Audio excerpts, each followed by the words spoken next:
Once again, good evening. My name is Bob Riasso. I'm the athletic director here at Husson University. I want to welcome everyone to our annual Sports Hall of Fame banquet. An extra special welcome to our current Sports Hall of Fame people, to our new inductees, to our student athletes that are here, to our coaches, to our alumni, and our special friends in the Husson University family. Last year's banquet was a wonderful affair, and I think we have a great night for you tonight. At first, what I'd like to start out with is bring our president up to say a few words. I can't tell you how fortunate we are to have President Clark here. He believes in the importance in the athletic experience, in the total university experience, and we're incredibly fortunate to have him here. President Clark, please.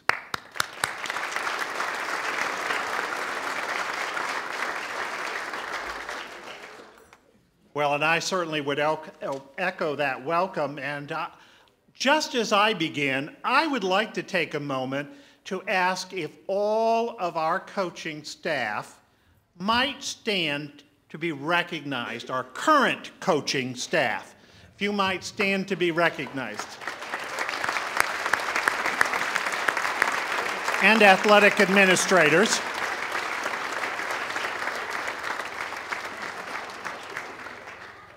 As we look around, these are individuals that work day in and day out to what we describe mentor our student athletes.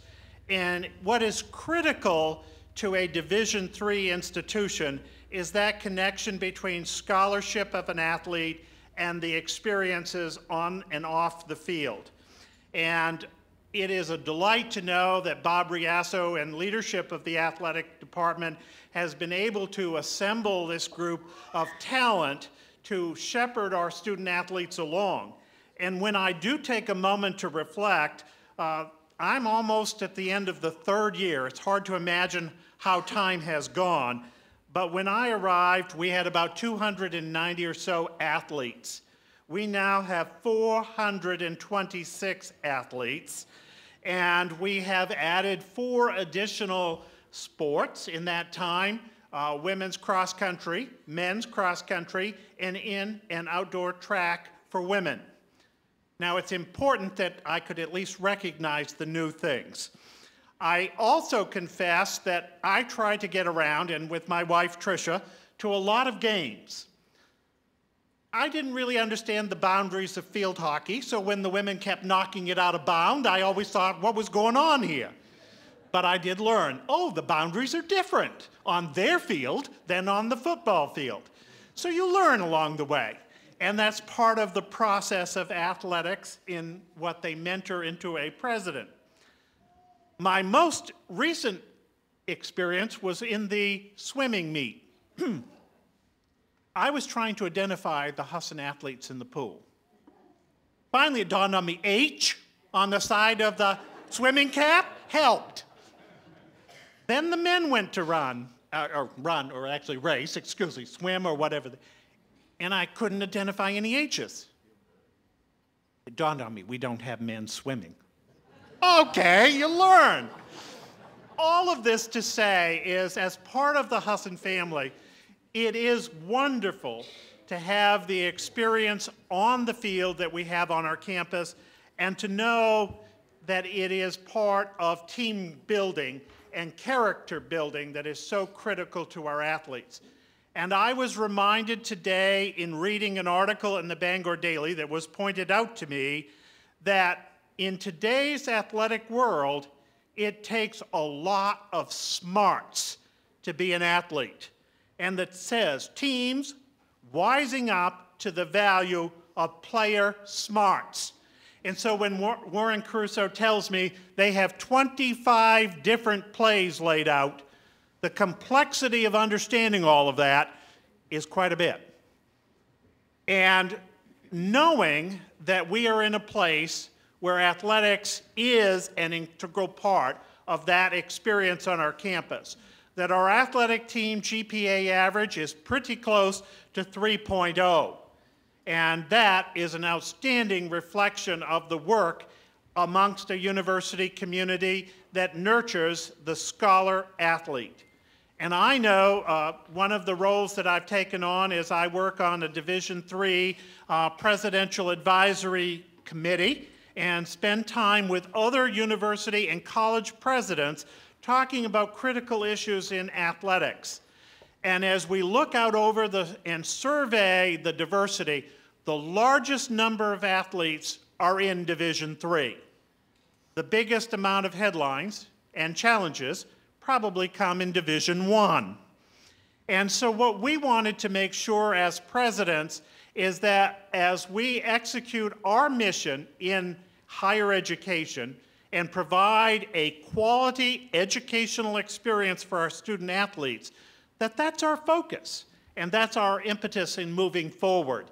And, we don't have tremendous gate receipts to divvy over. We don't have the Notre Dame television rights and other billions. Not yet. I want you all to know, not yet. But this is a place where we do value our student athletes, and we also value their mentors and all of you that have gone before them in preparing the place that these student athletes can call home. And so welcome this evening. It's an exciting time for athletics at Husson and for academics at Husson. And so welcome this evening.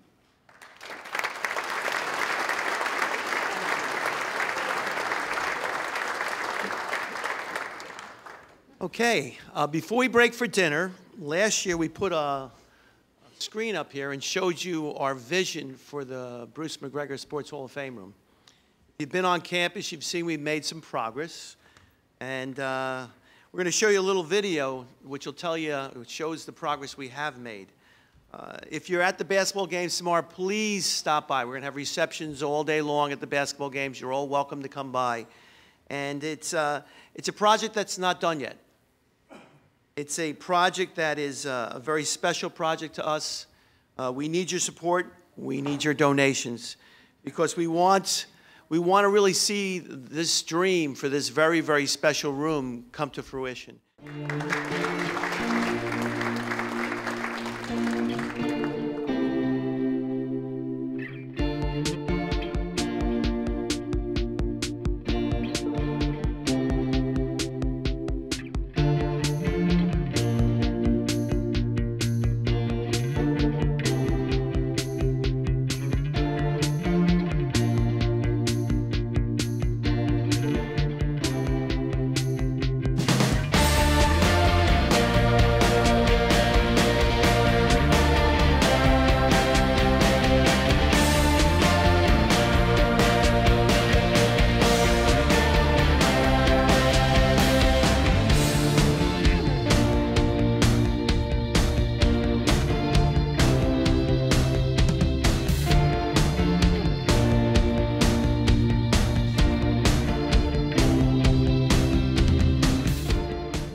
Okay, I know there's some people still getting served, and I know we're getting dessert. Dessert is fabulous, by the way, if you haven't had it. But we do want to get the program started.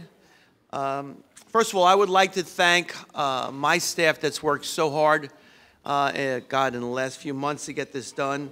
I'd like them to stand up and be recognized first, starting with our Senior Women's Administrator, Assistant Athletic Director, and also our trainer, Janine Gamitter. You want to stand up and give everybody a wave, please, Janine?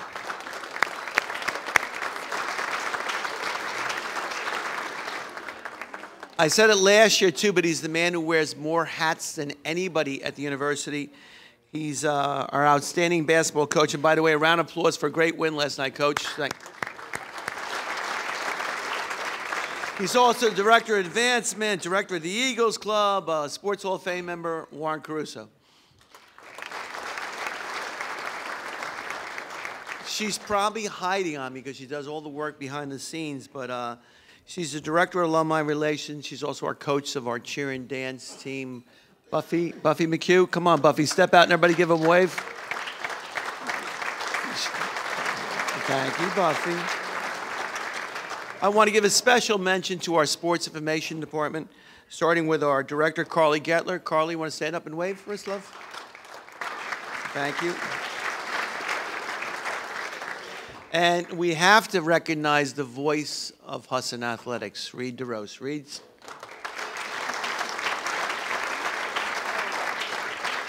Rihanna Seidlinger. Rihanna, come on up and wave so everybody can see all the work you've done for us. You'll wait till she comes out. She'll applaud for her when she comes out. Come on, Rihanna. Are you coming out? There you go. I don't know if it's a good sign that I put them in the back room, but I think they're okay. They're still leading well. Also, he's a NESCOM graduate. He's out in the real world working right now, but he was kind enough to come back and help us with all the videos. Lucas Stewart. Lucas, he's back in the back filming. Lucas. And we want to thank Bronson Audio and Visual, because none of this would happen without them. He's back in the corner. John, give him a wave, John. Thank you. Tonight we are giving out the second Male and Female Athlete of the Year awards, and it's a very special award for us. The first award, of course, is named after Clara Swan, and the winner of that award this year is Hannah Alstead, a wonderful volleyball player, and if you watch this video, you can see an outstanding video of her career. Clara Swan Award winner Hannah Alstead.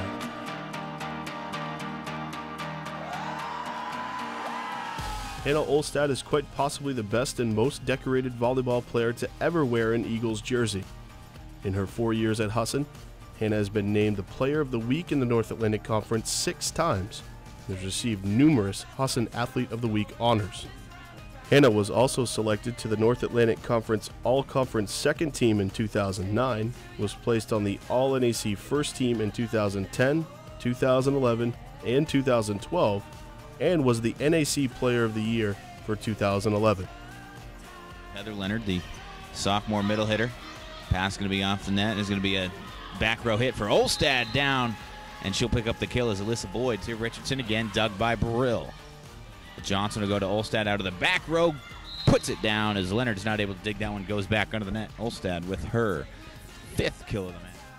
To go along with her individual accolades, Olstad has helped her Husson team reach the NAC semifinals every season she's played, with an overall conference record of 21-5. Most recently, Hannah notched her 1,000th career kill, a feat no other Husson volleyball player has accomplished. She's also extremely dedicated to her family and studies and is the epitome of a team player. Hannah will go down as one of the best volleyball players Husson has ever seen, and that is why she is the 2012 Clara Swan Athlete of the Year Award recipient.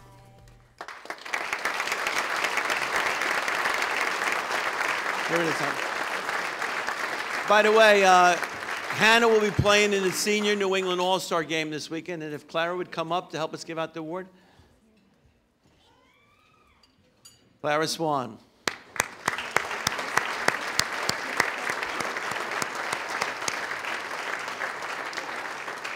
And the Clara Swan Female Athlete of the Year, Hannah Alstead. Come on up, Hannah.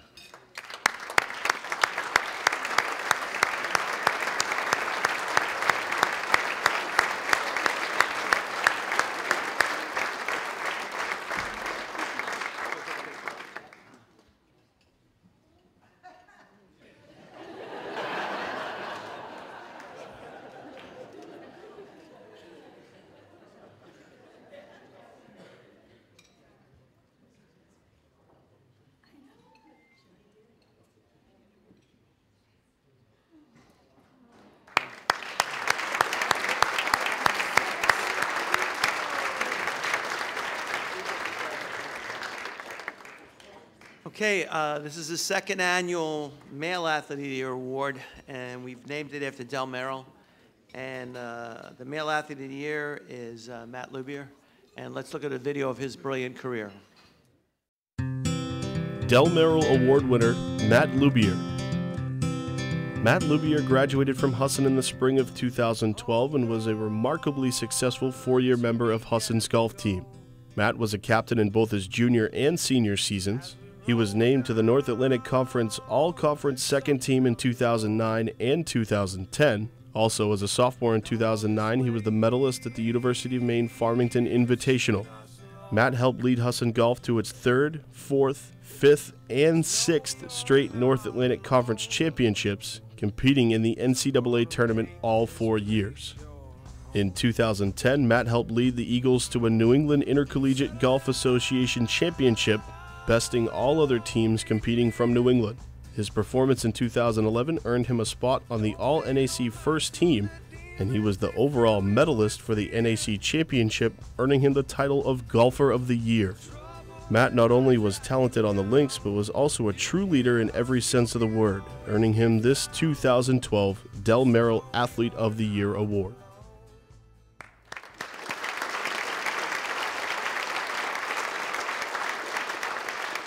Unfortunately, nobody from Del Merrill's family could be here tonight, but I want to bring up Ed Mayo, his coach. Where are you, Eddie? Come on, Eddie. Come on up and give him a round of applause for, was it 6 straight NCAA tournaments, Eddie, now? Is it 6? 6 straight NCAA?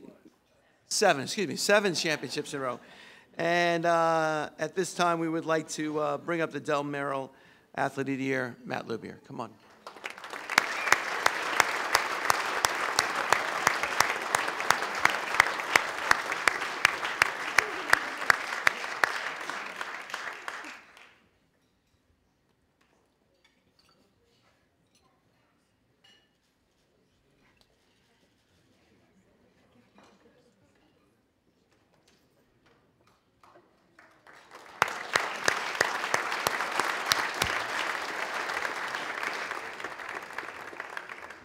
At this time, I am honored to turn the rest of the program over to our great former basketball coach, Sports Hall of Fame member, by the way, our president assistant golf coach, because we dragged him back in, the chair of our Sports Hall of Fame committee, and just a classy gentleman, Mr. Bruce McGregor. Come on up, Bruce.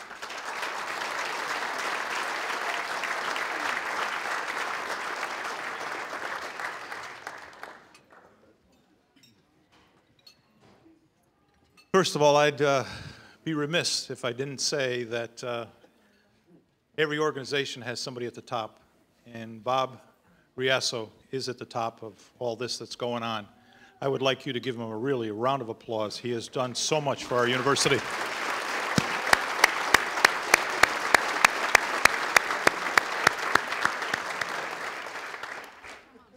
And I would also like to welcome Gabby Price back. Gabby, it's great to have you back on campus.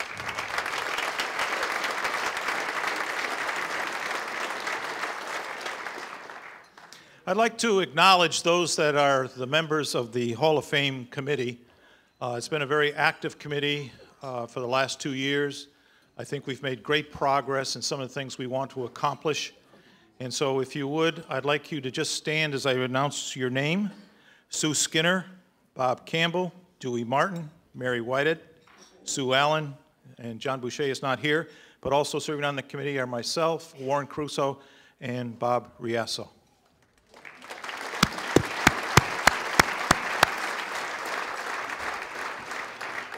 We thank you for all the work you put in behind the scenes to have all this happen.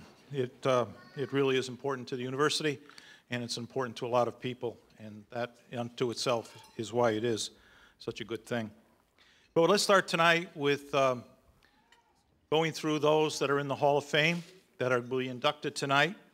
And the first person I'd like to call up here is Hall of Fame member and our current basketball coach, Warren Caruso. Warren, as he's walking up here, will be our first presenter.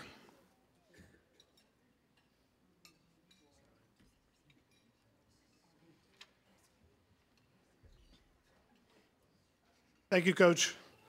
It's certainly a wonderful opportunity to be here and make this presentation tonight.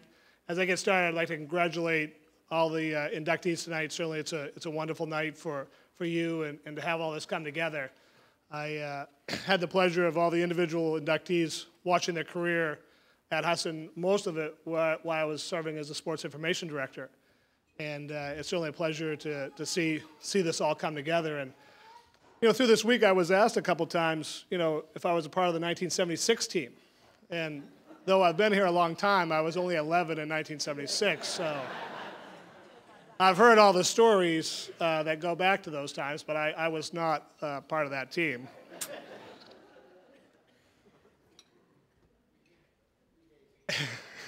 Sorry. You know, in a coach's career, you hope to have a player come along that who's special, who's gifted, who's great. Coach Wooden once said, "Don't measure yourself by what you've accomplished, by what you should have accomplished with your ability." And in this light, Jason Harvey can be measure himself very proudly. Tonight, it's my pleasure to speak about a great, or shall we say, a rare athlete. On every front, Jason has positively impacted the people around him as a son, grandson, father, husband, competitor, teammate, and coach. On the video, you haven't played. Let's play the video. Sorry. That was supposed to happen first. Jason Harvey, graduating class of 2007.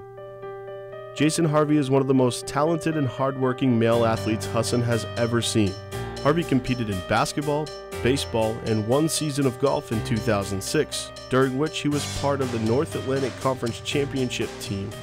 In basketball, Jason ranks 25th all-time in scoring with 1,215 points, third in career free throw percentage at 83%, second in single-season free throw percentage at 88.5%, ninth all-time in assists with 355, and seventh in steals with 179. Harvey was a two-year captain for the Eagles in 2006 and 2007 and was named second-team All-Conference in 06 and first-team in 07. In baseball, he was even more impressive.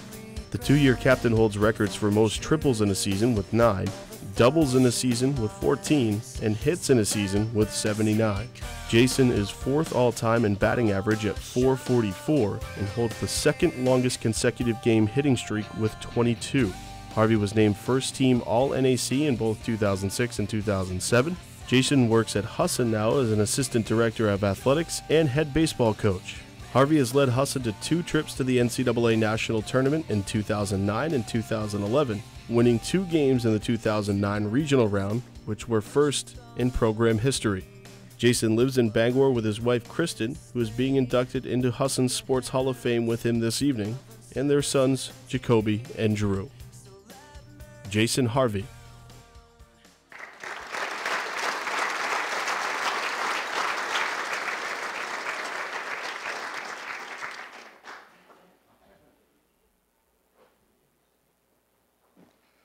It's always a pleasure going first so you can work out the kinks on this. On the video, you heard of Jason's success on the court, and the numbers speak for themselves. What you don't understand about Jason, or what the numbers don't tell you, is who he is as an individual. You can use all the adjectives you'd like: dedicated, hardworking, competitive, humble, leader, and winner. They all apply to Jason. Sharing a quick walk down memory lane, at the time, Hall of Famer Rick Sinclair was my assistant coach for the basketball program, and we quickly identified Jason as someone we wanted as a part of our program. And we remember taking the trip down. This was long before GPS, down to Bucksport to visit him at his house. There was this long, winding dirt road that you had to find that wasn't necessarily on every map, but we certainly found our way and had a great visit with his mom and his brothers. And later in the year, later that month, to kind of close the deal, and Jason, for our certainly for our pleasure, made the decision in October that he wanted to become a part of our program. And so we went to the Bangor Muni, where he had just competed in the PVC golf tournament, met him in the parking lot. It was one of the best recruiting visits we ever had, closing the deal right there. His impact at Husson was felt immediately. He stepped into a big role his freshman year, both on the basketball court and the baseball field.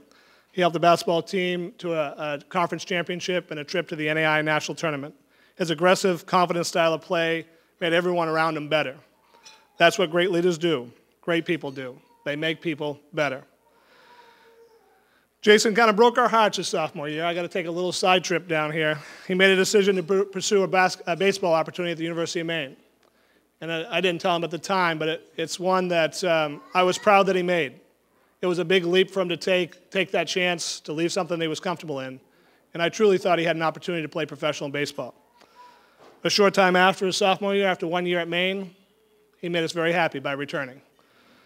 And as we talked this week, that's who he was. Husson was who he was. He wanted to play baseball. He wanted to play basketball. He wanted the opportunity to have friendships, to travel with the teams. It was truly special to him. A big fish in a small pond. Jason met his wife, Kristen, there, also being honored tonight at Husson. His older brother and younger brother both attended Husson. Everything goes right. He's got 2 more younger brothers we'd like to have join us as well. Down the road, I think Drew and Jacob have good genetics. We'd like to keep them on our recruiting list if it's not too soon. Sorry, got that wrong. Jason, it's a great honor to have coached you for 4 years. It's a pleasure now to call you my friend. I look forward to working with you for many years, as I believe we've got the best young baseball coach in New England. Given Jason's accomplishments on the baseball field and basketball court and the things that he accomplished, it's not an understatement to say that he's the best male athlete to ever wear a Husson uniform. He did it all with a smile on his face, a positive attitude, and no regrets.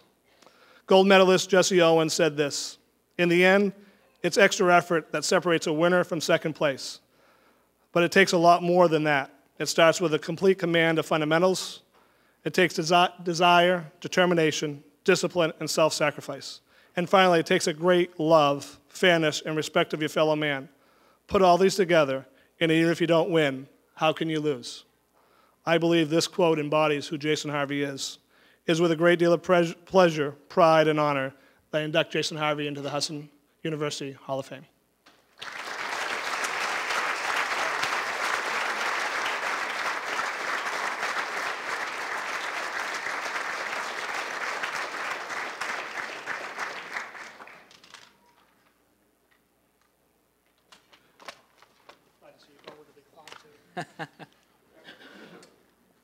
Surprised yours wasn't bigger. Oh, I was just telling Coach, this really didn't hit you until you kind of get up here and it's in front of you. Being busy now in athletics, Bob's got me running around doing everything. So I haven't really had much time to sit back and think about what's going on, but definitely tonight in front of me, now it's here, it's great. You know, I've been here for a part of the Husson community for 11 years now, and seen a lot of great athletes be inducted when I was playing, and for the last 6 years now as a coach, and it's definitely humbling experience to be here tonight. So first, I'd like to congratulate all the other inductees. It's definitely a true honor to be in this program.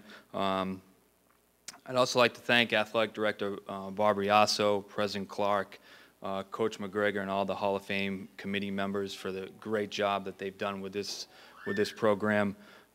President Clark and I were actually just talking earlier about when it used to be the Sports Hall of Fame, Alumni Hall of Fame, and it was a long event. But now that the Sports Hall of Fame separated, it definitely solidifies the athletes and makes it that much more special. I'd like to thank my mother, my 4 brothers, for all their support through college, traveling in-state, in New England. They didn't really miss many games, so obviously that was very special. I'd like to thank my grandparents who could not be here tonight. They were right with my mother as well, so they meant a lot to me as well. Lastly, I can't thank my wife enough for all the support, encouragement, dedication that she gave to me while I played and then now while I coach. Special thanks to my coaches, my teammates in college, because without them, none of my individual accomplishments would have happened. Being a part of a team is the best thing, knowing that you and a band of brothers are battling every night or every weekend for a win. And I was lucky to be a part of 3 great programs with great structure. More importantly, I was taught how to become a man and was held accountable, which has made me the person I am today. Husson holds a special place in my heart for all that it has done for me and my family. I was very lucky to have the privilege to play for 3 legendary coaches here at Husson, Coach Crusoe, Coach McGregor, and also Coach Winkin. Coming out of high school, I had a lot of options for schools to attend, but what made me choose Husson, as Coach said, was I remember that home visit just like it was yesterday. Him and Coach St. Clair coming down.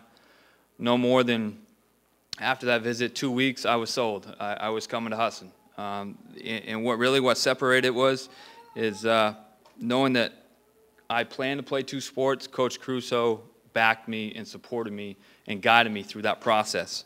Once I saw how Coach was invested in his players and the passion he showed for the coaching, I was in, and I wanted to be a part of it. No more than 2 weeks, like I said, I think I called Coach, and I remember meeting him at the golf course, and there I was, and the deal was done. In my sophomore year, I decided to transfer to the University of Maine to pursue a dream of playing Division I baseball. Though I loved the baseball aspect, my academics really hit a low point. And after that 1 year, I headed back to Husson. Just like the first time Coach Crusoe was recruiting me, he welcomed me back with open arms and made me feel as though I never left. Through my athletic career, Husson has allowed me to travel around the country playing baseball, basketball, and golf at a very high level. I won a conference championship my freshman year and got to play in the NAIA National Tournament in Missouri for basketball.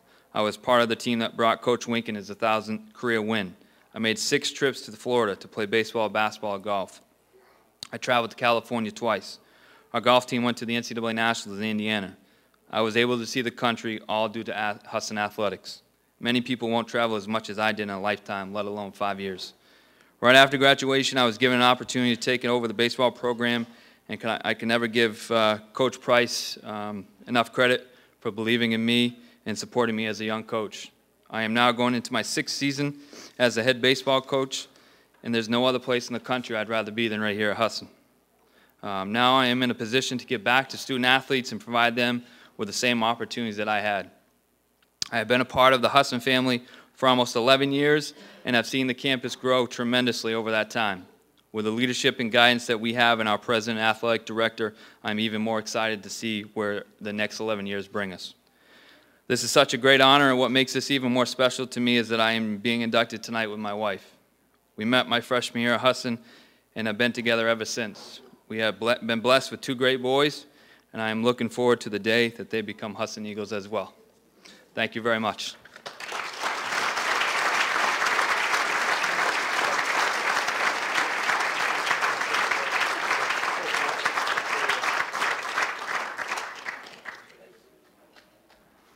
Congratulations, Jason. Very well spoken.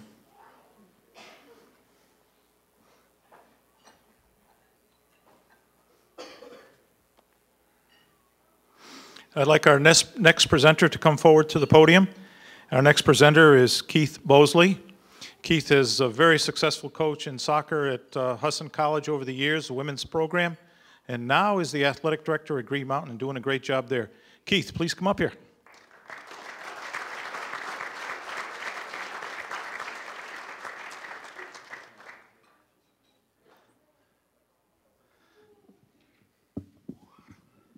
I'm shorter than everyone here. Wow, this is exciting. When I started at Husson coaching, I was hired as coach, and then 2 years later as a facilities director for athletics. The year before I arrived, the team was 0-15-1, and scored a total of 8 goals. And from that day, I was looking forward to today when we could induct the first female soccer players into the Husson Sports Hall of Fame. I want to thank you all for welcoming me back. A little aside before I talk about Kristen. Husson became my family, as you heard Jason just talk about family. And Gabby and Mary know that my daughters and I had been through a tough time, and we were welcomed into the Bangor community and into the Husson community, and you folks out there truly became our family, and I'll never forget that. This will always be home to me. I hope I can come back every year to be a part of this celebration. I'm going to come back next weekend to see Green Mountain play against Husson, and we'll try to give you a hard time, Warren, when we're there. But thank you. Thank you for welcoming me for the 15 years that I was here. This will always be, wherever I go, this will be home to me. Do we do a video? Oh. Kristen Pelletier-Harvey, graduating class of 2005. Kristen Pelletier-Harvey was an outstanding attacker and midfielder for Husson Women's Soccer. She was named Husson Women's Soccer Rookie of the Year in 2000, Husson's Most Valuable Player in 2003, and was named the All-Conference Team in 2001, 2002, and 2003. 10 years after her playing career has ended, she still ranks 3rd all-time in total points with 110, 4th all-time in assists with 28, and 3rd all-time in goals with 41. Kristen started her successful career as a forward, but in her junior and senior seasons, she moved into the center midfield position and became a playmaker there. If her on-field performance wasn't enough, Harvey graduated summa cum laude in 2005 with a bachelor's in health science and master's in physical therapy, finishing with a GPA of 3.87. Kristen went on to earn her doctorate in physical therapy in 2008 with a GPA of 3.84. Harvey is married to fellow Husson alumnus Jason Harvey, who is being inducted into Husson Sports Hall of Fame with her this evening. She works in Bangor as a physical therapist with Down East Orthopedics and resides in Bangor with Jason and their 2 sons, Jacoby and Drew. Kristen Pelletier-Harvey.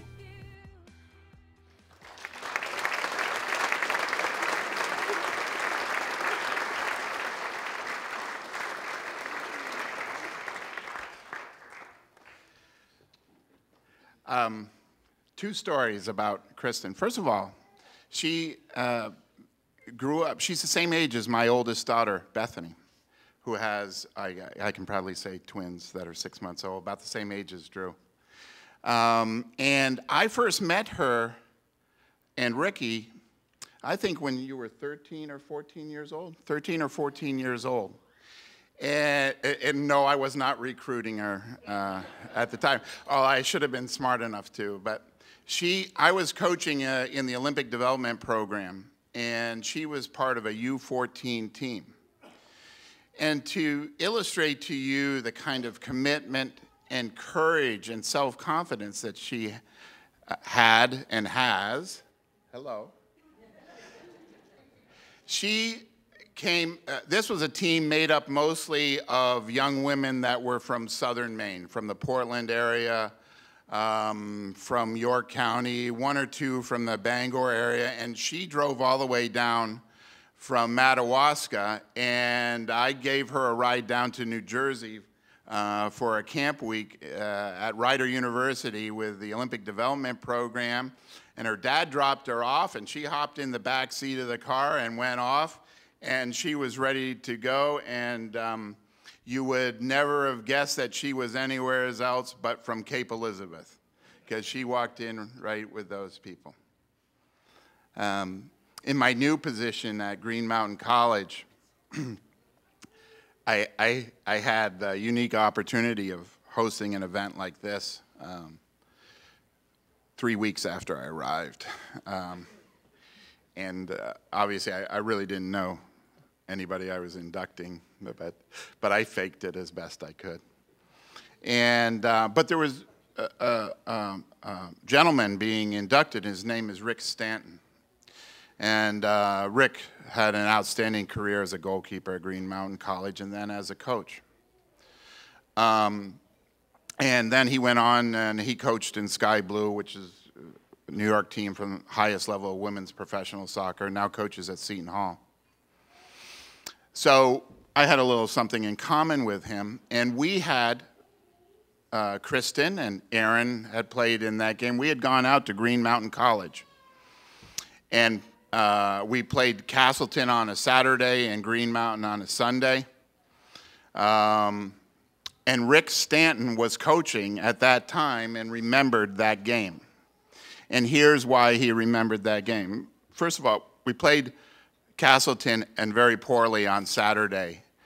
And as we were doing our warm-ups on Sunday to play against Green Mountain, I was giving the team hell through the entire warm-up. I wasn't as mellow as I am now. I was giving the team hell, and Green Mountain at the time was NCAA 2, had scholarships, had just switched over from NAIA, had a bunch of Europeans, several Irish players, a couple from Finland, 2 or 3 from Sweden. And in the previous years, they had crushed us, beaten us 8-0.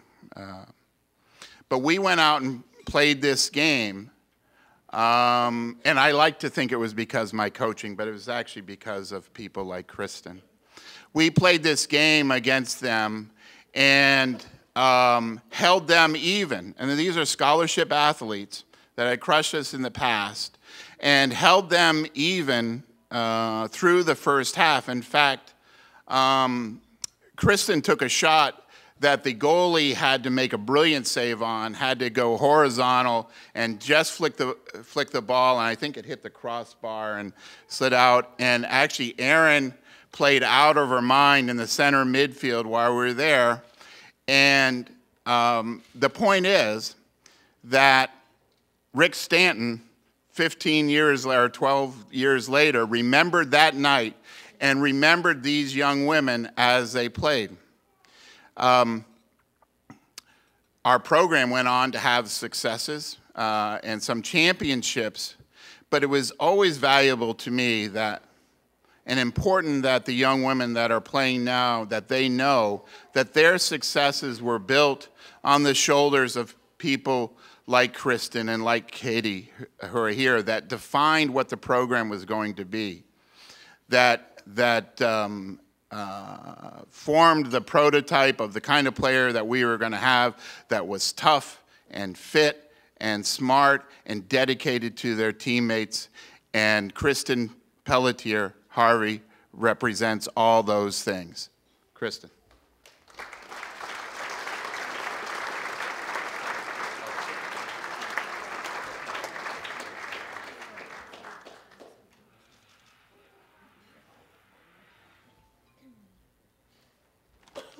All right. So I tease my husband that he's the talker of the family, and I'll be much shorter than him. So I'd like to let everybody know how grateful I am to be here today. When I got the call from Coach McGregor over the summer, I was really shocked. And going back to Jason, I assumed at some point he would be inducted, playing 3 sports. And so I was really surprised that I was going to be inducted with him. I'm thrilled and honored to be here. And with that being said, I would like to thank the Hall of Fame Committee, Athletic Director Bob Riasso, for the wonderful event this evening and for the events to follow tomorrow. Trying to look back on my years at Husson over the weekend or over the week, I have a lot of good memories with the soccer team that I will always cherish. I still remember the first year that I played when we were on the outfield of the baseball field. Thanks to John Boucher, in my sophomore year, we moved to our own field, which was wonderful. But Husson allowed me to go and travel all over New England and as far as Italy. I played with many wonderful ladies who I continue today to share a wonderful bond with. So I'd like to thank my teammates and give a special thanks to Coach Bosley for a great experience over the 4 years. I can still remember Coach coming up to recruit me all the way up north in Van Buren. And actually talking to my dad over the weekend, he reminded me, up in the county, you know, it's cold, and Coach shows up in a t-shirt, and Dad goes, "Do you remember I had to loan him a coat? He was frozen." So thank you for taking the time to recruit me, because that really sealed the deal for me to go to Husson. I would like to thank my parents and my sister at this time for all their support, and for my parents for making the numerous trips from Madawaska to watch me play. If it weren't for them, I probably would never have gotten into soccer. They supported me and had me go to camps and clinics, and I don't think they ever missed a game, at least when I was up in the county. So thanks to them. I'd also like to thank my husband, Jason, for all his support while we were in school and for his continued support today. So to wrap things up, I'd like to say a final thanks for everyone for putting on the event. Truly honored and blessed to have been such part of such a wonderful program and a wonderful university. So thank you.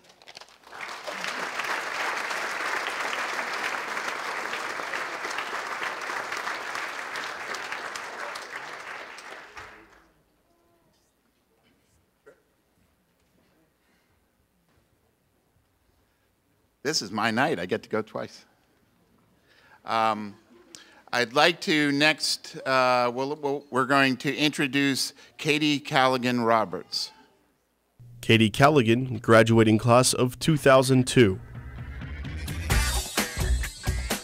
Katie Callaghan played 4 years of women's soccer for Husson College and was an outstanding attacking player for her team. Katie was in the first recruiting class for Coach Keith Bosley. Callaghan graduated cum laude in 2002 with a Bachelor's of Science degree in nursing with a 3.53 GPA. At the time she finished her soccer career, she ranked first in all offensive categories for Husson, 31 goals, 33 assists, and 95 total points. 10 years later, she still ranks near the top in every category, 7th all-time in goals, 2nd all-time in assists, and 4th all-time in total points. She was selected as a team captain in 2000 and 2001. The team participated in the conference tournament each year she played. Katie also received all conference honors each year she played for Husson. She became the model for what a Husson women's soccer student athlete should be: fit, athletic, competitive, and intelligent. Above all, she displayed an honest toughness and will to succeed that led the team to future successes. Katie now lives in Cary, North Carolina with her husband Gary and their daughter Michaela. Katie Callaghan, graduating class of 2002.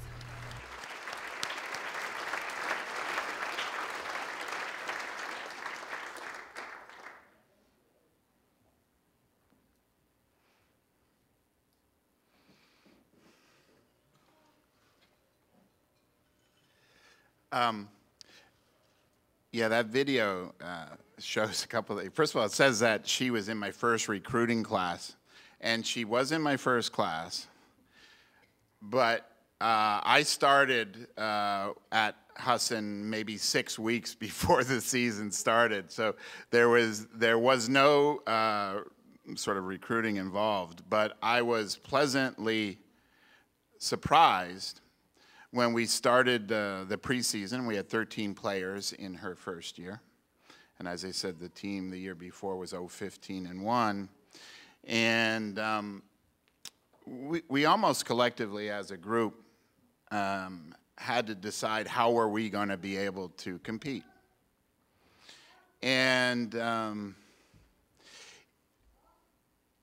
with some direction, it was a team decision that we would be more fit than anybody that we were going to play against, and that we would play a fair but physical kind of game so that our competitors, those teams that we played against, would know that they were on the field with us when we walked off. And I didn't realize it at the time as we were strategizing on how we would develop this team, which, by the way, the team had a winning season and went to the playoffs. I didn't realize at the time how much Katie Callaghan actually represented all those attributes. And then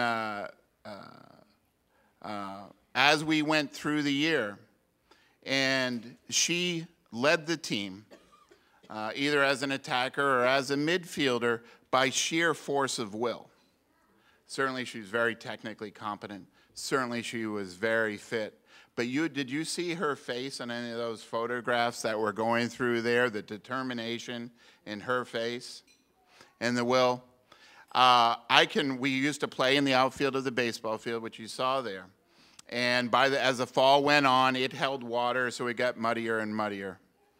And I can still see her today, in her sophomore year, making hard contact with another player, the other player landing on her butt in the mud, and Katie standing over her like that, and then just letting her know that we were going to play the game. I knew 10 years ago that Katie Callaghan Roberts was going to be my first nominee for the Husson Sports Hall of Fame, and I am immensely proud to introduce to you now Katie Callaghan Roberts, Husson Sports Hall of Fame.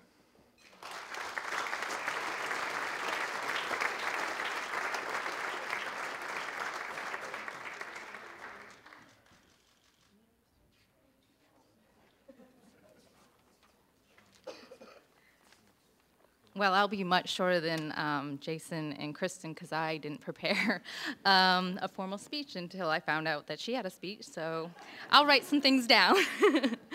I like to use, using a small child as an excuse, but they have two, so I don't have an excuse there. I would like to mention how happy I am to see how successful the women's soccer program is now today, because like Coach Bosley said, it wasn't always the case. I actually came to visit Husson College in my senior year of high school and watched them play, and there's 8 girls on the field, and I was like, oh my. But I didn't know what to expect the next year, so I still decided to play, and then that first practice I remember counting, and we had 13. So I knew we could at least field a team. And then we actually won our first game 2-0, and went in, and like Coach Bosley said, had 8-1 that year, and then went on to win throughout my career some playoff games. And now I hear today some championships. So I think you did a fabulous job with the program.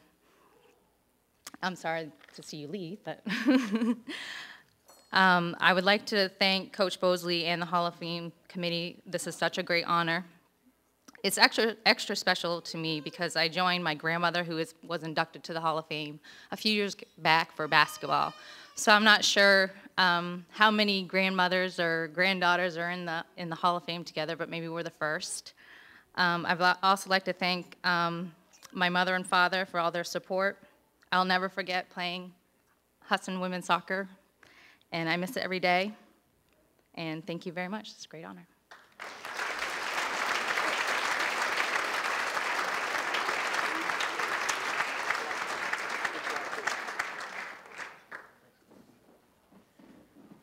Thank you. Good job.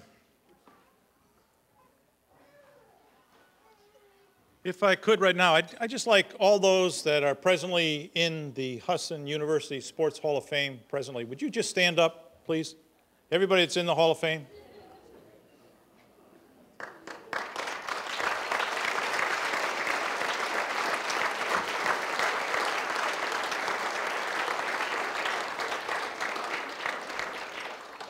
Thank you.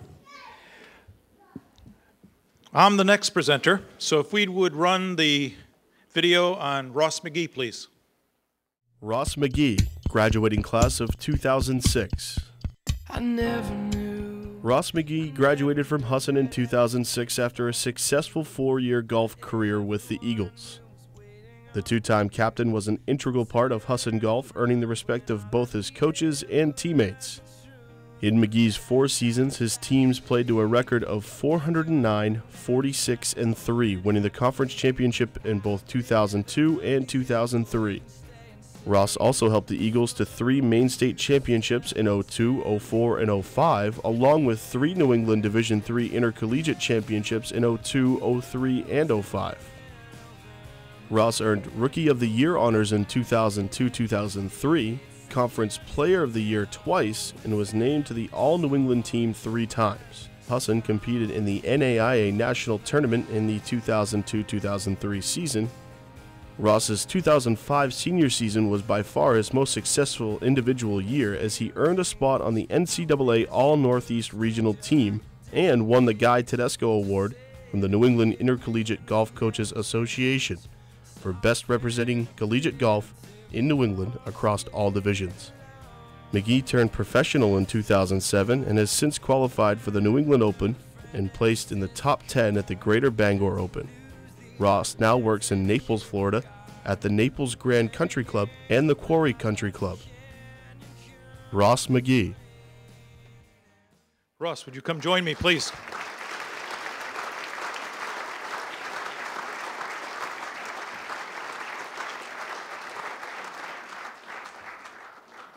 Did you see that picture of Ross working? Thank you. Well, this is with a great deal of pleasure that I have the opportunity to induct Ross McGee into the Husson University Sports Hall of Fame. The video pretty much tells it all, but there is more to the story. The video didn't tell that he had 8 other medalists during his 4 years at Husson College. He shot 68, 4 under par on 3 different occasions. He actually shot 3 under right here at PVCC in our own tournament, only to come in second to our own Corey Pullen. But it was a great effort, and what a team score we had that day.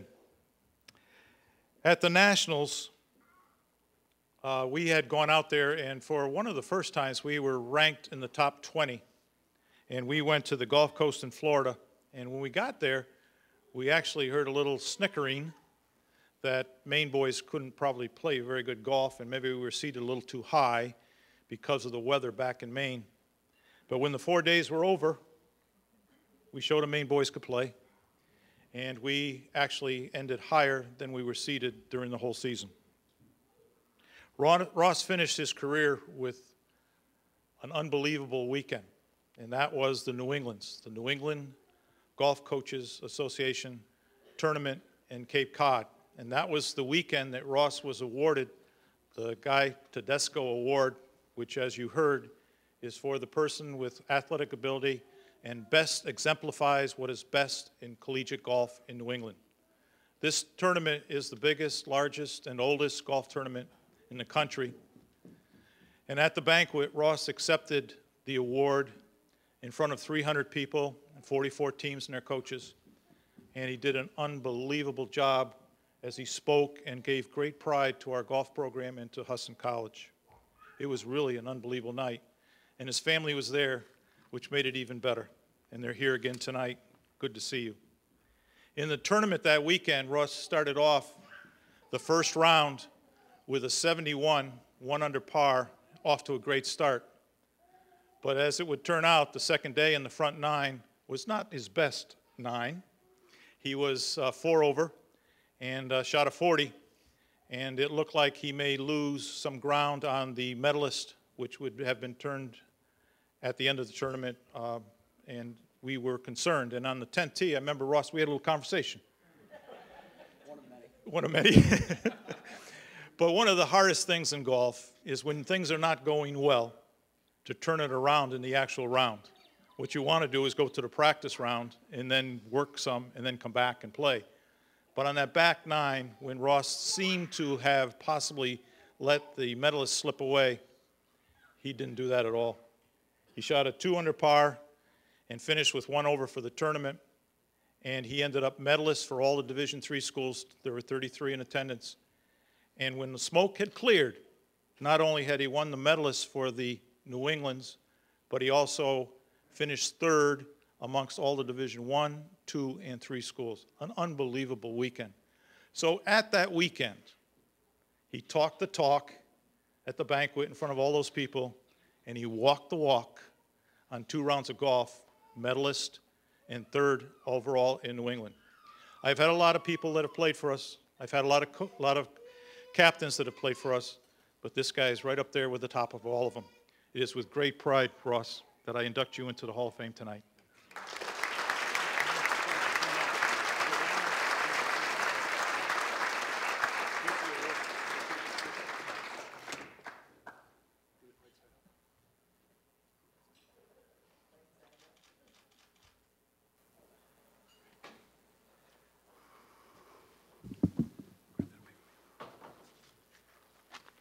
Well, I guess my speech might be the quickest since I don't have any preparation.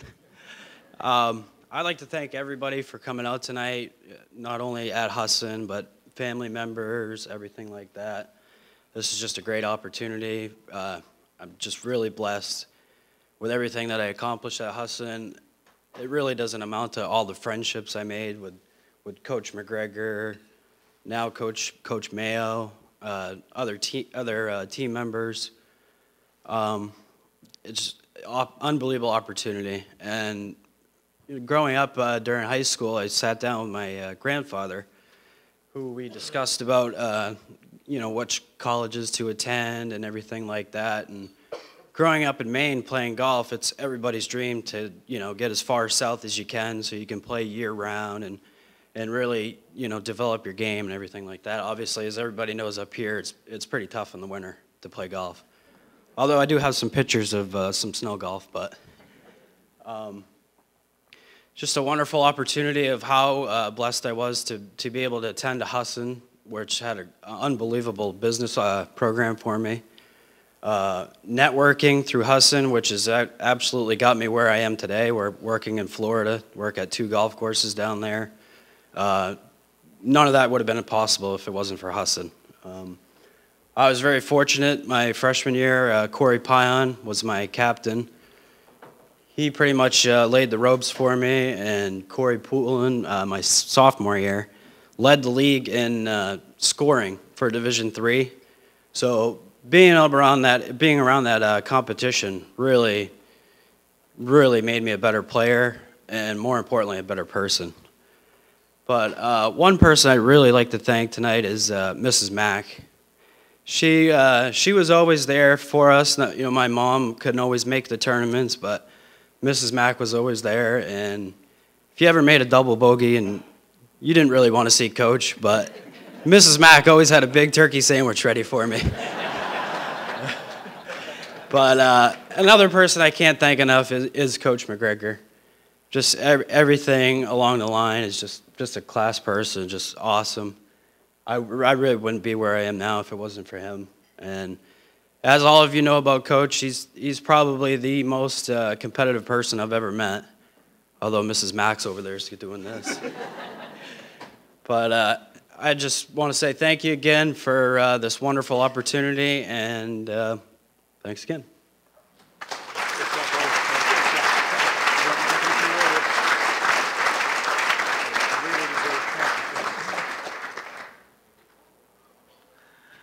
I didn't know about those turkey sandwiches.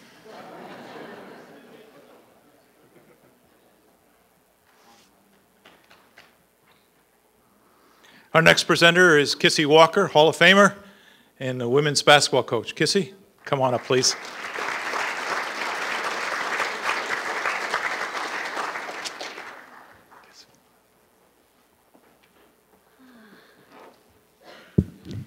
I just want to take a real quick second before we talk about Emily, and she's mentioned once before already, but Katie's grandmother over there, Marion, could you just stand up, please, for 1 second? Thank you.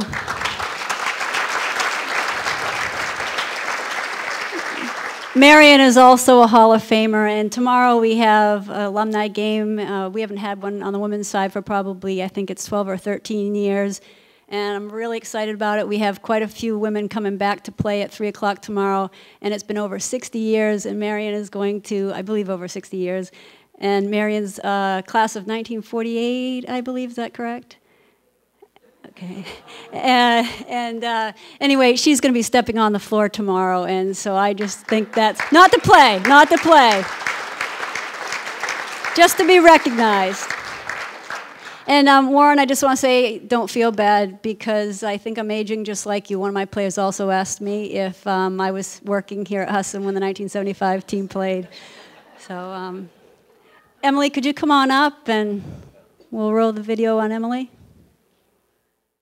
Emily Walker Anderson, graduating class of 1998. Emily Walker Anderson was a prolific player for Husson after she transferred from New Hampshire College following her first year of school. Emily spent 3 seasons with the Husson Braves and was named to the State of Maine first team in 1998. She was also an NAIA third-team All-American. Emily played only 82 games at Husson and still managed to score over 1,000 points. Anderson averaged 14.73 points per game for her career, which is still 4th all-time behind Sharon Siebert, Shelby Bradford, and Stephanie LaBelle. Anderson's point total places her 8th all-time in scoring with 1,208 points. Anderson ended her career with a shooting percentage of 54.4, which is still the highest in school history. Emily also tallied 99 blocks, grabbed 492 career rebounds, and handed out 100 assists, along with pocketing 129 steals. During her senior year, she hit 211 field goals, which is the 2nd highest all-time single-season total. And she had the best single-season field goal percentage at 58.6. Emily now lives in the Bangor area with her husband and 2 children and works as a nurse. Emily Walker Anderson.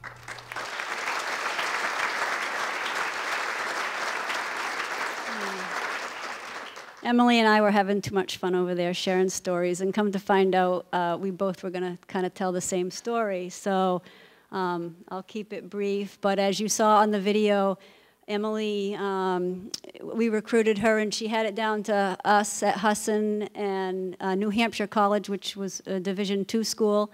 And Emily got a full scholarship and chose New Hampshire College. But we always try to, our philosophy has always been to kind of keep that door open when a recruit tells us that they're not going to come, because you never know when an 18-year-old is going to change their mind. And a year later, Emily came to Husson, and we were thrilled. She was an explosive player. She could get up and down the floor. She ended up leading us to a national tournament. She became an NAI third-team All-American. And but Emily, what she was really great at was she was a great teammate. Everybody could go to Emily, and I think they still do, for all their problems. She's a great listener and somebody that just has a ton of compassion. And I think it's just fitting that she's gone on to be a nurse, and that she can play that role so well with all the compassion that she has. I always, every year, tell a story of what a player being inducted, the mark that they left on our program. And for Emily, every time I teach my team the 1-3-1 defense, I use Emily as an example. We play the 1-3-1 a little bit different than a lot of teams. It kind of has this ping pong, this monkey in the middle effect when you're the defensive player. And you're trying to get a lob, so when the ball's being passed, everybody's going to rotate when that lob's being made. And Emily always played on the wing, and she just played it so fantastic. She could read how the offense was going to make a pass, and she had a number of steals on that 1-3-1. And so, Emily, every time we put that in place, your name is mentioned, so you've really sort of never left the program. And I guess for me as a coach, one thing that always... when I think about Emily, I think about, we were playing at Thomas College, and I was going in for the pregame talk, and there's Emily sitting there with this huge piece of chocolate cake, bigger than the piece that you all had in front of you tonight. And I just about died, and that has never left my mind. I think I told her mother, and I told Emily if she didn't play well, I was going to kill her. And she did not. She played like crap that night, so... for my players that are here, don't ever try that. But anyway, Emily, also when she was at Husson, she worked at a place called Wellsprings, working with people that had problems with alcohol. And again, I think it just tells you what kind of a personality that this person has, and we're just real thrilled and proud to finally be able to stand up here and introduce Emily into the Husson Sports Hall of Fame. Congratulations.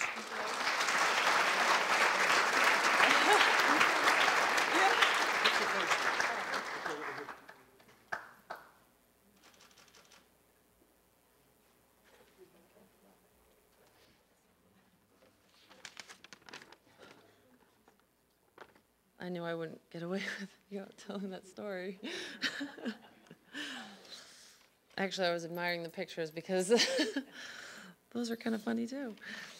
I'm just going to tell this short story real quick. But first, I want to say thank you to the committee and their supporters for this special honor. I must say it's been exciting reliving my basketball days because I've been away from it for so long.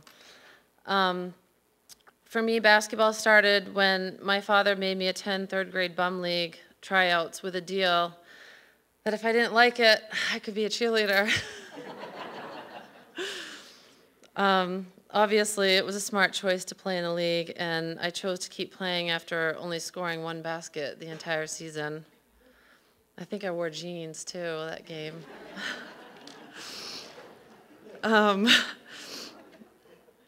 I thank my parents for all the sneakers, camps, long drives to games, and telling my coaches to cut me no slack, for sure. My college basketball experience started off extremely frustrating. I spent time and effort deciding where to further my education and play basketball after high school. Though Kissy had recruited me early, I chose a Division II school at a state with a full scholarship. Unfortunately, halfway through my freshman year, we had no wins, no confidence, an unsatisfactory coach, and it didn't take me long to reevaluate my position.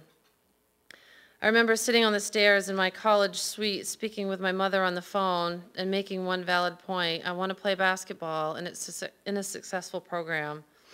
She said, "Why don't I give Kissy a call and see what she says?" So she called me soon after and showed up to a home game with John Boucher.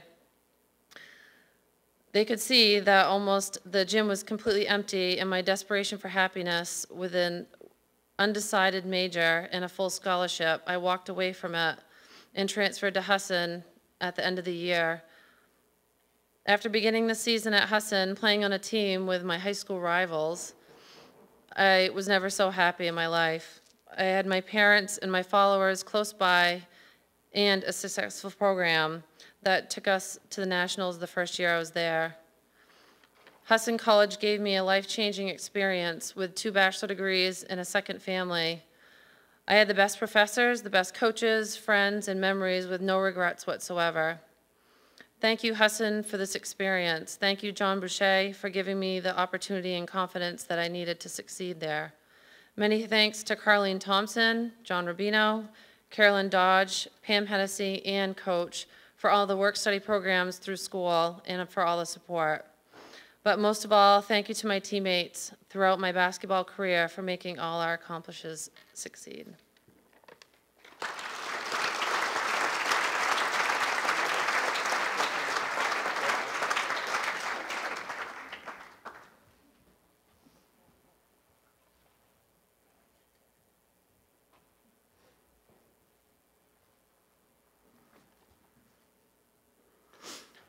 We run the video on the 76 team, please. The 1976 men's basketball team.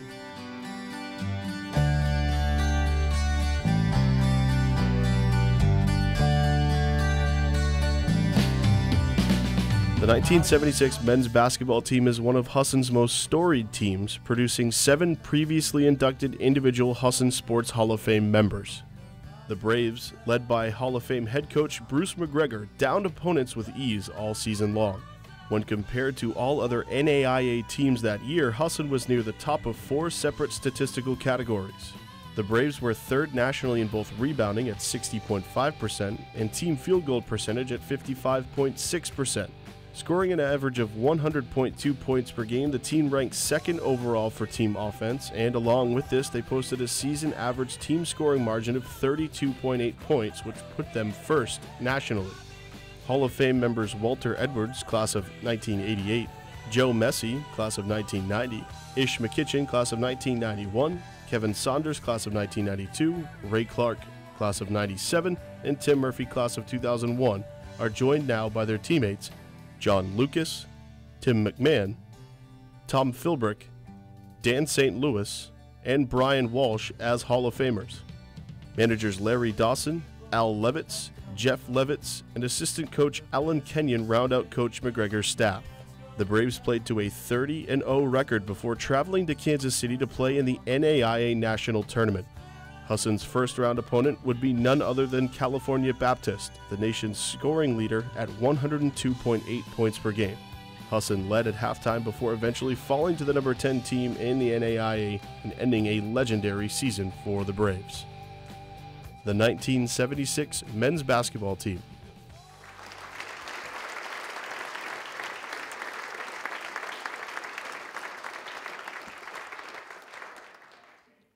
Boy, this has been so much fun to see this team back here. I can't tell you how much joy it gives me. If you noticed, Coach McGregor had a lot of hair all over his face, and Coach Mahaney did too. And Coach and I talked about that this week. The players had a lot of hair that they wore on their faces, and they encouraged Coach and I to wear some hair on our faces. And Coach and I made a bond. We'll just wear this hair until they lose a game, and then we'll take it off. Now, they ran off 30 straight. But it is a great pleasure. But it was 36 years ago. Wow. And I listened to some of those guys tonight, and they were embellishing some of those stories. Those 36 years, a lot of better things happened than I remember. But I don't know how you could expect me, an old coach, to remember 36 years ago. So I went back and I said, what happened 36 years ago? Well, let's see. Gerald Ford was president. A new home you could buy for $43,000. The average income for a person in the United States was $16,000. You could buy a new Plymouth car for $3,000. They didn't have those cell phones where you can take pictures. You had to buy a Polaroid for 27 bucks. And just to show you how old 36 years ago was, the average freshman today is 18 years old. So in 76, they wouldn't have been born for another 18 years. But that freshman, if he pulled up to a gas station today, he'd be very pleased. He only had to pay $3.59. In 76, we paid 59 cents a gallon. And I just mention that because times were different back then than they are now. And they were different in basketball back then than they are now. The team we're inducting tonight averaged 100.2 points per game for 30 games. If a team did that today, we would be amazed. If a team did that for 30 games, it'd be unbelievable. But in 1976, there was no three-point line. And just think of today, how many points are scored beyond that arc. It's a major part of offenses today. So this team averaged 102 points. Even the pros don't score 100 points every night. And they have longer periods, more minutes played, and the greatest athletes in the world. So for one magical, really magical season, this group of young men that we are inducting tonight into our Hall of Fame averaged 100.2 points per game for 30 games. They didn't just play on that end of the floor, they played at the other end of the floor also. Only gave up 67 points. And when you score 100 points, you give the ball back to the team a lot of times. And so they were tenacious at both ends of the floor and established a record that year by beating their opponents through 32 games by a rousing 33 points. The scoring difference. Amazing, amazing. So it's no wonder that today, right here, that someone nominated this team to be the first male athletic team to be inducted into a new category which we've instituted, which is the team category.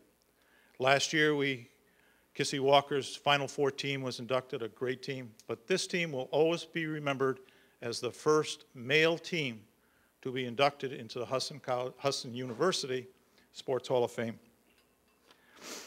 You know, I wanted to ask some of the players to help me out in my memory and what went on in that 1976 season, and I am happy to tell you that I can't tell you most of the responses. But there were a few. And one of them was the beginning of the season. Coach Mahaney said we were ahead of our times because we used to take Coach Kenyon's car, my car, Coach Mahaney's car, and we'd drive up through Canada. And we'd fill that trunk with white boxes, which were our box lunches for 4 days. And we'd stop and play in Moncton. They'd put us up. The next day we'd put on a clinic for the youngsters. But then we'd go to Antigonish, do the same thing. Then we'd go to Halifax. And if you didn't bond, it was never going to happen. And it did happen. And the one thing that I remember about Coach Mahaney is that when we got to the border, I had warned everybody, you got to be sure you behave yourself because these guys don't fool around. They don't let you out or in or whatever. You be good. And we got to the booth there, and this Mountie, it looked like, came out. And he said, "Are you all Americans?" And Coach's first response was, "Hell no, they're not even all county."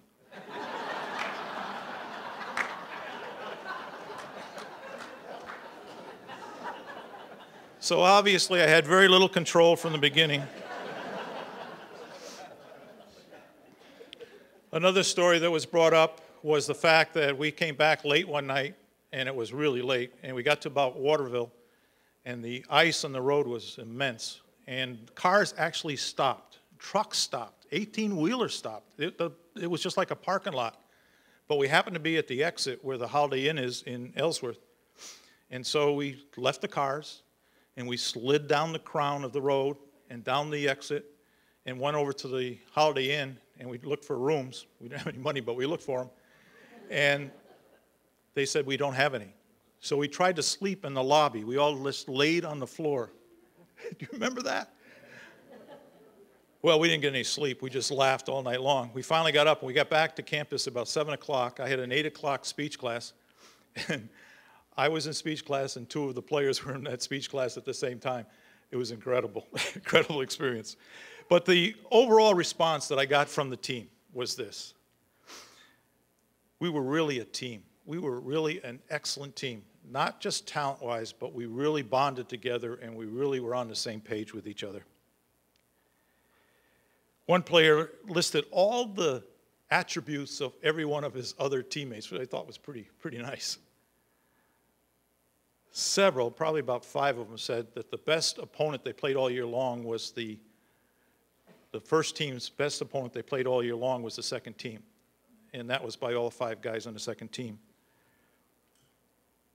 You didn't get that? You didn't get that? Okay. Honestly, it was the first team. They really believed that the second best team they played all season was the team that they played every day in practice. And one said, we were just a bunch of champions in high school that came together, and all together, we were all together better at the next level. And we had visions of winning 30 straight games, but we actually did it. And the one that I think I liked the best was one individual said, we were a very strong team, coach. And probably the testimony to that is the fact that you called us after 36 years, and we all are here tonight. That's pretty amazing.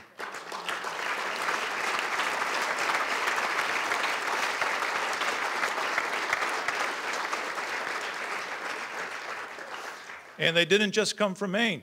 We've got people from Florida, Texas, Indiana, Rhode Island, Connecticut, New York, Atlanta, and coach, you'd like this, 4 from Jersey. So we have people from all over that made the supreme effort to be here tonight. It's a nice honor, but I think without question, the greatest thrill is that they're all seeing each other again after 36 years and what they accomplished those 36 years ago. So I'd like to invite them up here, and I'd like to introduce them to you. And I'll start with our guards. And if you would come up, I'm going to keep talking. I'll mention your name if you just come up and line up here. First, I'd like to call up Coach Mahaney.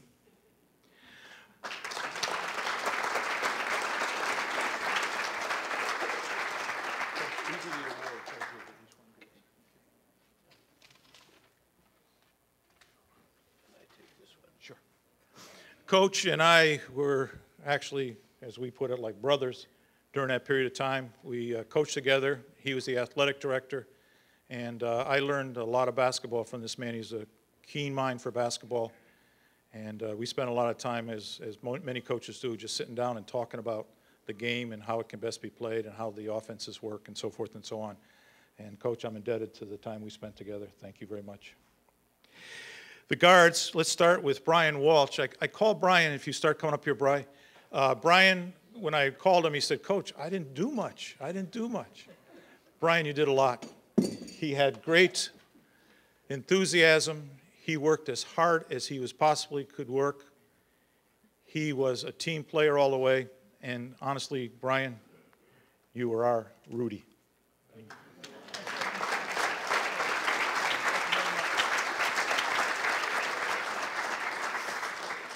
Danny St. Louis, if you'd come up. Danny played for us for 2 years, and then Coach Mahaney talked him into going on a golf tour. So we lost our point guard the last 2 years. He was New England champion, low gross, 68. And he was New England low gross, 68 in golf. And he and his wife, Casey, we go down and visit them down in Florida. He's at Breakers, an unbelievable facility in Palm Beach, Florida. And he's had us, Casey and he have had us as their guests, the golf team, on several occasions. And Casey even got us on to the Honda Classic, where the players got inside the ropes and held the signs telling you how many under the different players were. Great experiences. We even slept in their house on the floor, the golf team. Everyone, Ross was one of them. Yeah. with air mattresses. I mean, they really opened up their hearts and their homes to us, and we're really appreciative of that. And Danny just did so much for our team. We were very appreciative, and he would have done a lot more if Coach Mahaney hadn't pushed him out. John Lucas, if you'd come up. John Lucas.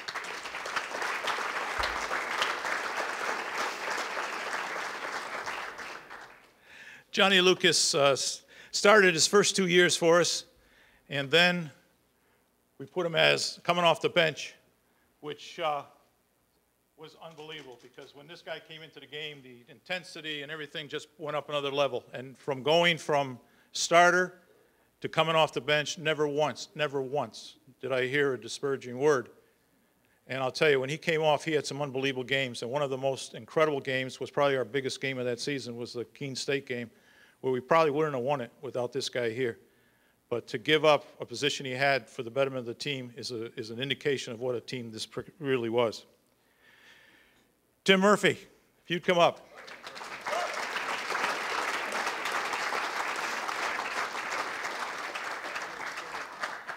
Now, Tim's family's over there. There's also an opponent over there.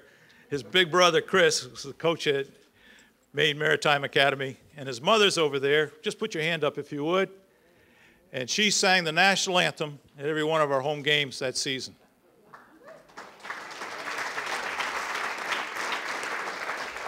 But I got to say this, that Tim keeps in contact with me a little better than some of you other guys. And he always ends by saying, "I love you, Coach." And I always say, "I love you too, Tim." And I'm surprised he still says that, because when he came to Husson, he was a scorer. He liked to score.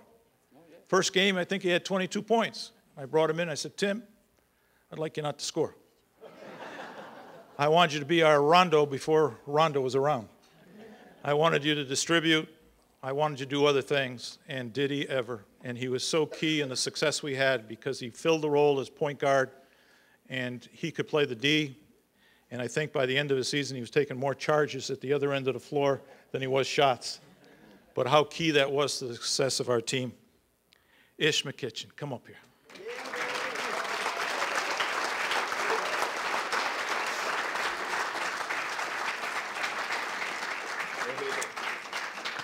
Ish was Mr. Offense. We went to the Nationals in 1975. We had a great player named Jimmy Trainum. There were a lot of pro scouts there to watch Jimmy. When they came away from the game, they only knew one name, Ish McKitchen. The speaker, the announcer at the courtside, every time Ish would score, he'd say, "Ish the swish." He was instant offense, and in '76 he carried that over, had many games of 30 or more points. We'd let him fly, get him the ball one-on-one. If he didn't score, we were down there and we were ready to go ourselves.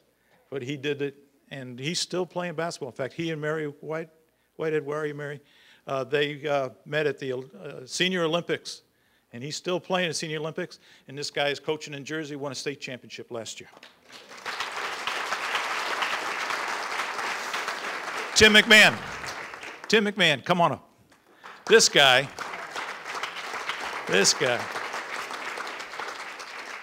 ruined my early fall, because I didn't think I could find him. Finally, Bobby Campbell found him somehow. He was in Texas trying to hide on us, but we got him, and we got him up here. And he wrote some wonderful things that were in the notes about our team of that year, and he certainly was an important person in all the things that we accomplished. The forwards, Tom Philbrick and Kevin Saunders. I got to say those two names together, because they were great rivalries. Don't come up here yet. Don't come up here yet. They were great rivalries from Dover, Foxcroft, and Orono. And when they came to our team, they were two of the most competitive people we had, and they just had unbelievable careers, both scoring over 1,000 points. But Kevin, if you start up here, please. I'll tell you, in practices, Kevin and Tom would go at it one-on-one, and they drew more blood than a blood bank on a good day with each other. Kevin had an unbelievable time in Europe when we went over there. And in 4 games, I don't know if he even missed a shot, and they wanted him to stay there and play professional basketball in Europe. But he came back and came to the admission office at Husson College and did a great job there, and now he's done a great job in the business world. But this guy had the prettiest jump shot.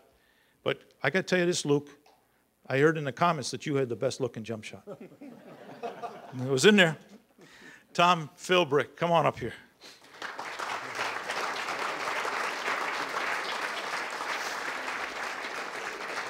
This guy I lost almost in recruiting to the same person that was giving Ross McGee turkey sandwiches.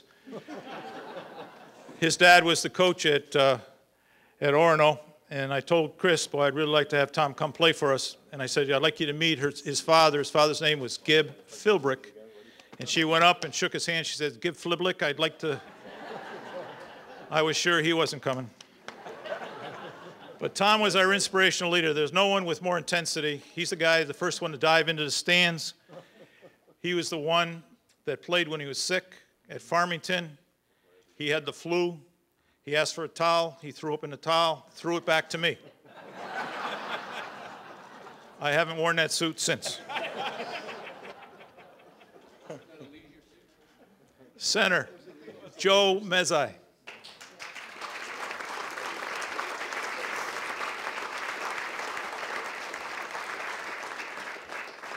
One of the happiest moments was when Joe transferred and came to Husson College. He was a football player and a good one. And Gabby, you'd like him. He was the strength in the middle. He was our toughness. And after this year, 76, he became our captain and our leader. But Joe, as soon as we got through that last game, the Dallas Cowboys came up and gave him a tryout. I mean, that's how much they thought about him. But Joe was capable of pulling down 20 rebounds a game, and he did it on many occasions. But his intensity in the middle, any sport, you got to have somebody in the middle that has toughness. He has it. And our captains, Walter Edwards and Ray Chico Clark. But let's go Ray first. This was probably my worst recruiting I ever did in my life. Ray came up on a bus from New York. I saw him play. I said, hey, he's okay. He came anyway. In tryouts, I said, yeah, he'd probably make the team. A little bit later, I said, yeah, he'll probably start. A little bit later, I said, yeah, he'll be captain.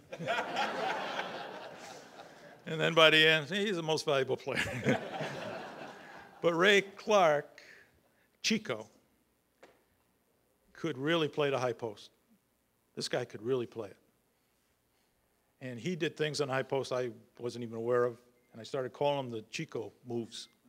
And about 18 years later, we were having a bad game, and a team came in, and I said, run the Chico move. One guy said to me, who the hell's Chico? But he had the softest jump shot, and when you came out and played on him, he'd go right or left and just lay it in there like silk. Unbelievable.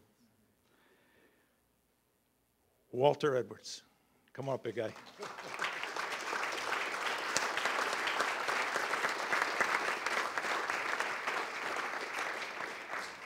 The worst thing about this guy is he only played for us for 1 year. But what a year it was. Played 2 years at Rhode Island Junior College, played 1 year at Providence, and then came up here and played for us. The big man in the middle, who was as quick as a guard and as agile as any gymnast. The guy could rebound like nothing. This guy could pull anything down. He could get up and pull it down. He was an intimidator in the middle, block shots, and just loved to play the game and loved to play it with these guys here. An unbelievable team, 11 of them, and they all showed up tonight from all parts of the country. Give them one more round of applause, if you would.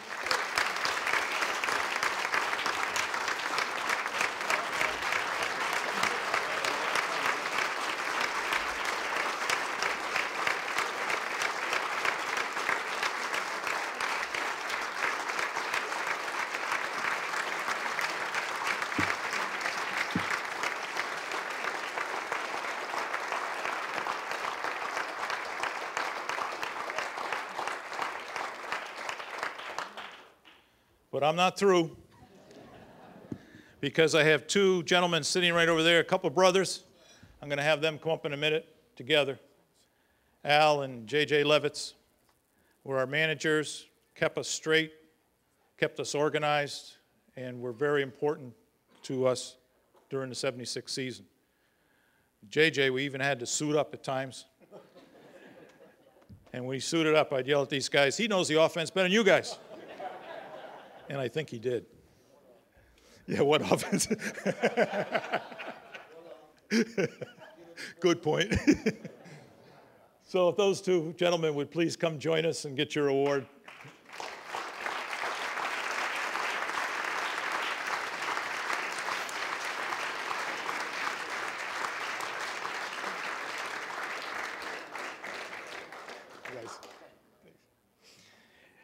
And I would be remiss without mentioning the coaches.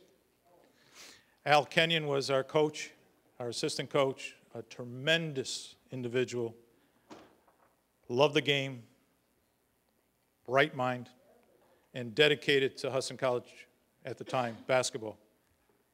And I am so pleased, Linda, that you're here tonight. This is Linda Kenyon, now Linda Kenyon Morris. And Linda, I'd like you to come up and accept Al's award.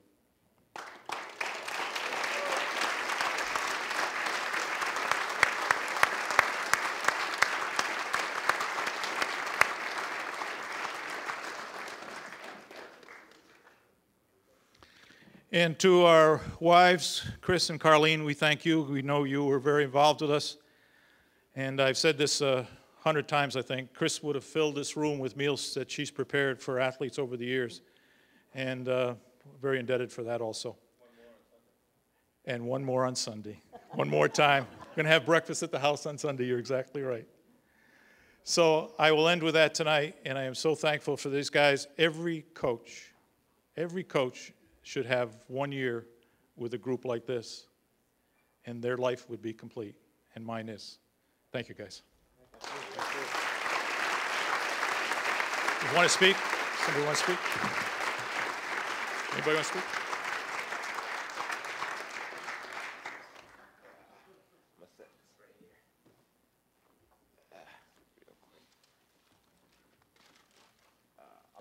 I'll be very brief. First, I'd like to thank the Husson University Sports Hall of Fame Committee for selecting the 1976 men's basketball team into the Husson Sports Hall of Fame. We all are extremely proud and honored to become a part of the rich history of Husson basketball. And I would like to acknowledge and thank Coach McGregor for his support and encouragement on and off the basketball court during those years. I probably needed more support off the court than on the court initially, but Coach had a way of making us all feel like part of his extended family. On the court, we all knew our roles, and we all totally bought into Coach's system. And one thing that I remember particularly was that the play we called Burn 'Em Back. And Tom Philbrick was the trigger man on that particular play. Tom would often take the ball out of the net before it would hit the floor and sprint out of bounds and fire a pass to half court, leading to an easy layup or a quick score while the other team was still celebrating a high five.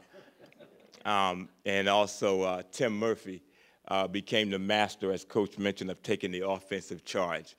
He ruined many of the opponent's team's fast breaks and attempts to drive down the lane.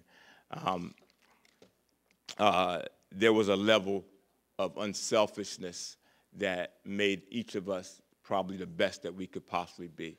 And I just like to say it really felt like family. It felt like family out there. And I want to say thank you guys, for the memories and the great experience, and God bless.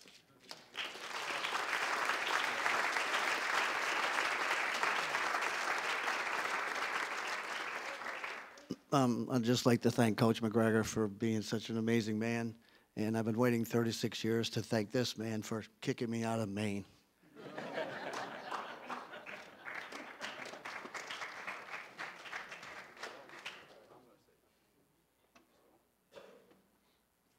Don't say I never passed to you. I'm gonna. First of all, I'd like to thank everyone for being here tonight to support Husson University and the Athletic Hall of Fame. This is awesome. A lot of these guys I have not seen in 36 years. I'm 58 now, but tonight I feel like I'm 22 all over again. And Coach Caruso, if you need a point guard tomorrow, I'm ready. Okay? But I just want to reiterate what everyone said. We were a fantastic, not only a fantastic team on the basketball court, but we all hung out together. I mean, every day we hung out together and we partied together. And that's one of the things. Don't act like you didn't know.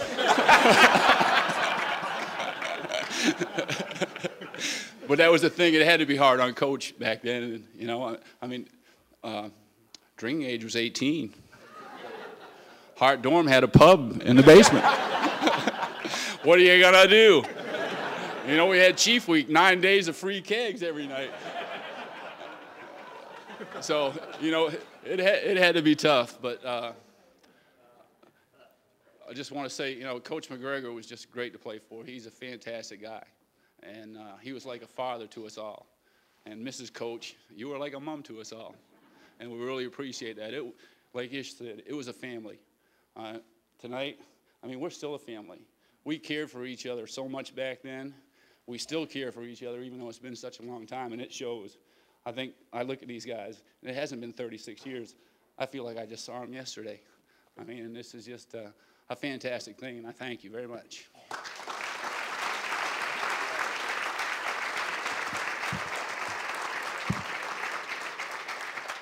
I'd just like to say that Al loved basketball first, then I guess me, and then our daughter.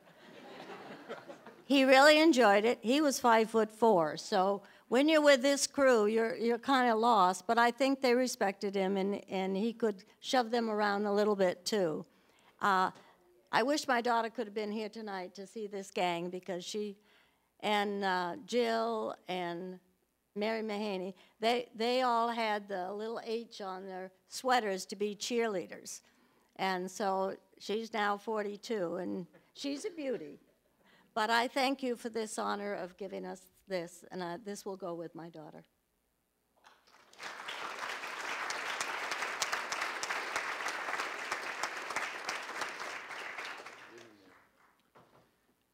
Coach always talked about he recruited winners, and he only wanted winners playing on his team. And you don't understand that until, at least I didn't understand it until, later on. And that we knew how to close out games. We played on great teams in high school. And it just hit home when Coach used to say to all of us, you guys are winners. I only recruit winners, and you play like winners. And I think that's something that, just, hits home a lot to me about how important it is that, to be an athlete, that to be a winner. And so I thank all the winners. Thank you.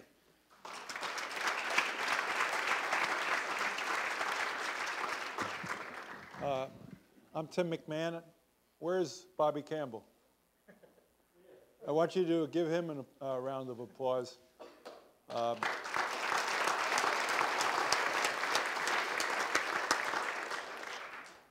Because he was the gentleman that contacted me, and I was able to put this together for Coach and all of us. Because since I left Husson, I've been literally all around the world. I joined the Marine Corps, served for 9 years, was an officer, got out of the Marine Corps, worked for the Navy in the Philippines, then lived 21 years in Hawaii, and just recently has moved to San Antonio. So just my own family keeping up with me has been hard, never mind my teammates. And I just want to say thank you for that, because this has truly been a great evening, not only for me, but for all of us.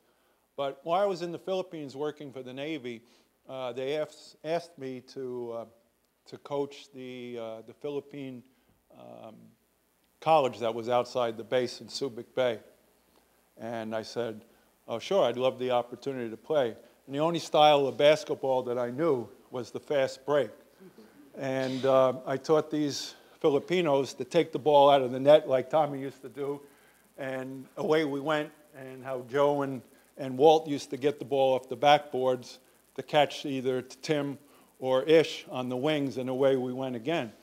And I trained these young Filipino boys that were 18, 19-year-old, and to come on base when the Navy ships and Marines came into port at Subic Bay. And when they came, they were just like the Husson Braves coming every single game for 30 games, because as soon as those Americans took the ball out of the basket, there was Ish and the rest of us standing right there. And little did we know that we would impact the game of basketball, like Coach said, throughout the world. Because every time that the Marines and the Navy came into Subic, they didn't want to play. They didn't want to play the Filipinos because they knew that they were going to be playing a game that was unknown anywhere else except to us all today. So I just want to thank Coach and all of us because the 76 team has impacted more than this room today because that little round basketball, okay, has been the ambassador for many of the country. So thank you very much. Thank you, Coach.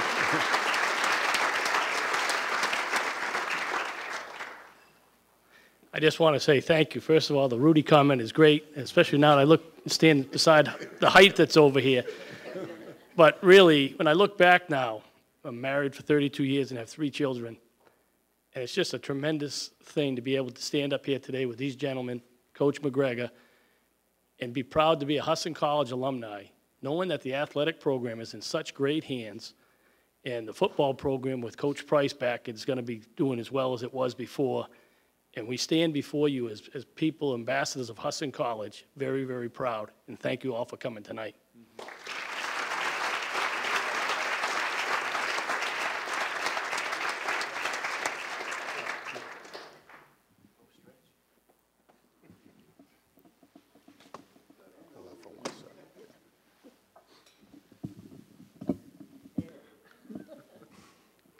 Let me just say, I want to, this is one thing we probably haven't talked about as far as our professors and all the other staff.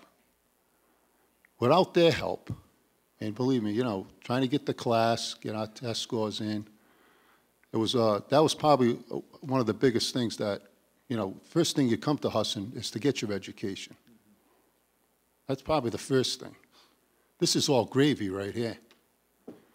You know, especially for me. But I'm so happy to see all these guys tonight. I'm really touched. Coach, thanks for the opportunity. And I hope everyone enjoyed themselves tonight. Thank you.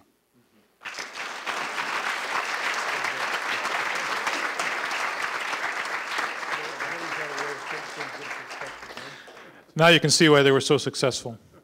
Thank you for being here. Tomorrow we have a tour. What time does that start? 10:30? 10:30? 10:30 at the Gracie.